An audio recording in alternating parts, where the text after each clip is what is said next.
When you ejaculate when the woman is wet, your sperm will stay in her body for 3 days. You don't want her to tell you when she's ovulating. You know why? The moment she calls you and say, hey baby, come home, I'm ovulating now, she's turning your body into a machine. You get home, you won't be able to perform because the anxiety, everything will be there. That, oh, I must do it because she's ovulating. She only has 24-hour window. No. Find out when she starts her period. If she starts her period today, count 11 days. Day 11, 12, 13, 14. These 4 days are our most fertile days. So yes, Dr. Abasi advocates 21 times a month, but the time you are preparing to get her pregnant, focus on these 4 days. 4 days gap.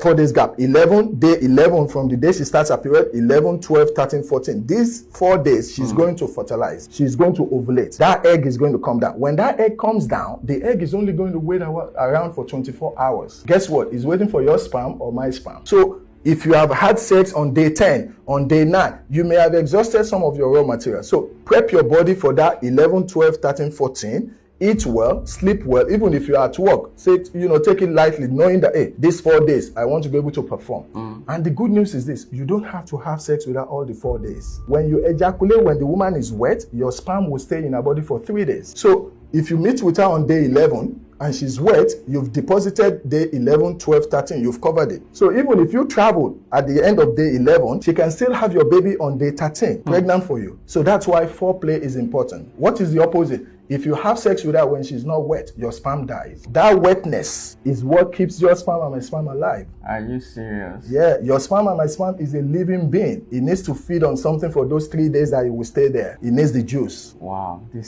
Now, so if I get you correctly, yes, in order to put priority sake, yes, if it's for prostate health, yes, you're doing it every day for 21 days. Absolutely. If it's you want to get your wife pregnant, give it the gaps. Exactly. So with that gaps you are giving it's not going to affect your prostate. Absolutely not. Which is not going to do so. Because you remember in that study, they also allow men to masturbate. They allow men to do pornography. Yes. So if your madam is pregnant or she's having that time of the month where she's not ready for you, hey, you can help yourself to avoid the prostate.